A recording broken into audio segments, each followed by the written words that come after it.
देखिए हर चीज में ना अच्छाई बुराई दोनों होते हैं। एसडब्ल्यूपी में भी कुछ प्रॉब्लम या रिस्क जो भी कह लो वो है, लेकिन खास बात यह है कि आप उस प्रॉब्लम को मैनेज कर सकते हो। यही तो सबसे इंपॉर्टेंट चीज है कि रिस्क मैनेज करना। एसडब्ल्यूपी में पहला प्रॉब्लम या रिस्क जो भी कह लो वो क्या है। देखिए म्यूचुअल फंड कभी भी आपको हर महीने या हर साल सेम रिटर्न नहीं दे सकता। लिक्विड मार्केट में ये हो ही नहीं सकता कि आपको हर साल लगातार सेम रिटर्न मिल रहा है। ये होने का चांस बिल्कुल जीरो है। म्यूचुअल फंड में क्या होता है कि किसी महीने आपको 15% रिटर्न मिला तो कभी आपको 10% रिटर्न मिलेगा, हो सकता है उसके अगले महीने आपको 12% रिटर्न मिलेगा, हो सकता है उसके अगले महीने आपको 20% रिटर्न मिलेगा। यानी मेरा कहने का मतलब यह है कि म्यूचुअल फंड में रिटर्न ऊपर नीच होता है। हाँ, एक अच्छे लार्ज कैप म्यूचुअल फंड में एंड हाइब्रिड फंड में आपको लगातार एक एवरेज रिटर्न मिलता है, लेकिन mid cap and small cap mutual fund में रिटर्न बहुत ही ऊपर नीच होता है। ठीक इसी तरह इसलिए तो जो लोग एकदम कम रिस्क लेना चाहते हैं वो लार्ज कैप या हाइब्रिड फंड में इन्वेस्ट करते हैं। अगर आपको एक साल के अंदर किसी एक या 2 महीनों में 2 से 3% कम रिटर्न मिला तो कोई बात नहीं। पूरे साल में एवरेज 15% रिटर्न मिल रहा है तो आप 1% निकल सकते हो। दूसरा रूल क्या है, आप तभी पर मंथ 1% निकल सकते हो, यानी 10 लाख में 10,000 निकल सकते हो जब आपको हर महीने एवरेज 13% रिटर्न मिले। अगर आपका रिटर्न 13% से कम है तो आप हर महीने 1% यानी 10 लाख में 10,000 नहीं निकल सकते हो। मान लो कि आपको हर महीने 12% रिटर्न मिल रहा है और आप 1% लगातार विड्रॉ कर रहे हो, तो आपका ये टोटल 10 लाख का कैपिटल सिर्फ और सिर्फ 26 साल के लिए चलेगा। यानी 26 साल बाद आपका ये 10 लाख जीरो हो जाएगा। इसलिए आपको याद रखनी चाहिए, अगर आप 1% निकलना चाहते हो तो आपका रेगुलर रिटर्न 13% होना चाहिए। तीसरा, देखिए लिक्विड मार्केट यानी शेयर मार्केट म्यूचुअल फंड में हमेशा एक रिस्क होता है।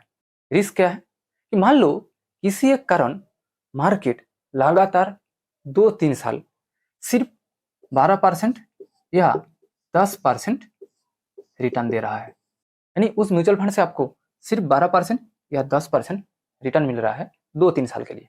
भाई ये कभी भी हो सकता है, जैसे कि कोरोना के टाइम हुआ था। कोरोना के समय तो मार्केट नेगेटिव रिटर्न दे रहा था। तो ऐसे सिचुएशन में आपको क्या करना है, अगर आपको मार्केट से सिर्फ 12 से 10% रिटर्न मिल रहा है तो आपको 0.7% का रूल फॉलो करना है।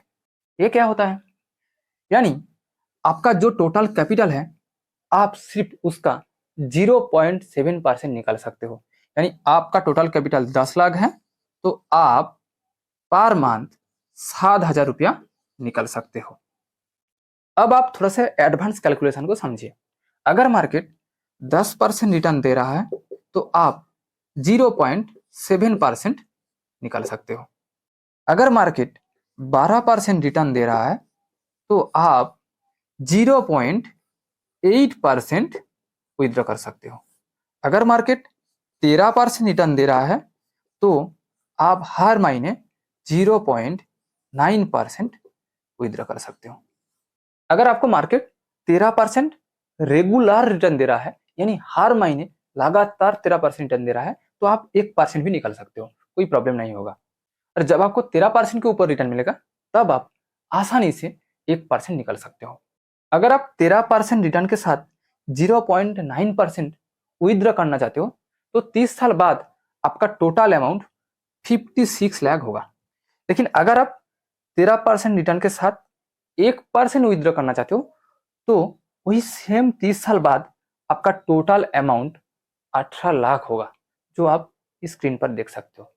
चौथा, सबसे इंपॉर्टेंट, जब आपको मार्केट एकदम 0% रिटर्न देगा या नेगेटिव रिटर्न देगा तब आपको क्या करना है। जब आपको मार्केट नेगेटिव रिटर्न देगा तब आपको एक भी रुपया नहीं निकालना है, और जब आपको मार्केट 0% रिटर्न देगा तब भी आपको एक भी रुपया नहीं निकालना है जब तक ना आपका टोटल अमाउंट 15 लाख हो जाए।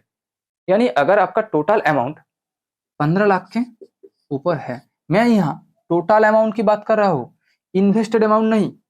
अगर आपका टोटल अमाउंट 15 लाख के ऊपर है तो आप 0.7% के हिसाब से, इस हिसाब से देखा जाए तो लगभग 10,000 रुपया निकाल सकते हो हर महीने। आप ये 2-3 साल के लिए निकल सकते हो अगर आपके पास इमरजेंसी है।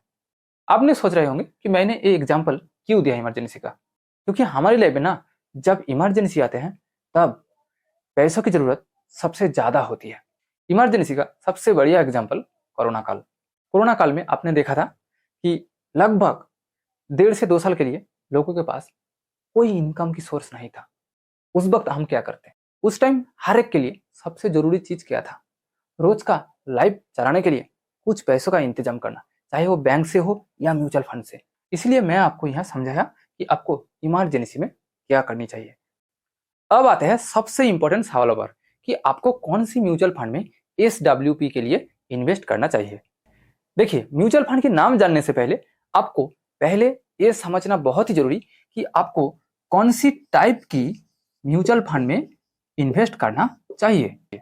SWP के लिए म्यूचुअल फंड चुनते वक्त आपको कुछ चीजें ध्यान में रखनी चाहिए। पहला, उस म्यूचुअल फंड में रिस्क सबसे कम होना चाहिए और उस म्यूचुअल फंड में आपको रेगुलर 14% से 15% रिटर्न मिलनी चाहिए। नहीं, आपका रिटर्न मिनिमम 14% होना चाहिए। अगर 2-1 महीने किसी कारण आपका रिटर्न 12% या 13% हो जाए तो चलेगा, और आपका वो रिटर्न 2 से 3% से ज़्यादा फ्लैक्चुएट नहीं होनी चाहिए। ऐसा नहीं होनी चाहिए कि किसी एक महीने आपको 15% रिटर्न मिला, दूसरे महीने आपको 8%, तीसरे महीने 9%, उसके बाद 20%। इस तरह नहीं होनी चाहिए। आपको एक रेगुलर रिटर्न मिलनी चाहिए। दूसरा चीज, आपको कभी भी एक mid cap and small cap mutual fund में इन्वेस्ट नहीं करनी चाहिए, क्योंकि ये mid cap and small cap mutual fund में रिटर्न बहुत ही ऊपर नीचे होता है। यहाँ पर आपको कभी 20% रिटर्न मिलेगा तो कभी 8% रिटर्न मिलेगा। मैंने पहले ही कहा कि SWP के लिए आपको एक रेगुलर रिटर्न चाहिए। आपको मिनिमम रेगुलरली 13% रिटर्न मिलनी चाहिए और आपका एवरेज रिटर्न 15% के आसपास होनी चाहिए। उसके बाद आपको जो एक्स्ट्रा रिटर्न मिलेगा वो आपके लिए बोनस होगा। अगर आप चाहो तो आप एक अच्छे लार्ज कैप म्यूचुअल फंड में इन्वेस्ट कर सकते हो।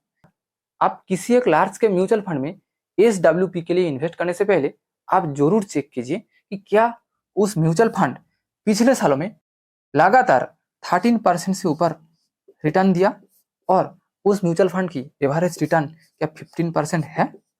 ये दोनों में राइट है तो आप एक लार्ज कैप म्यूचुअल फंड में इन्वेस्ट कर सकते हो।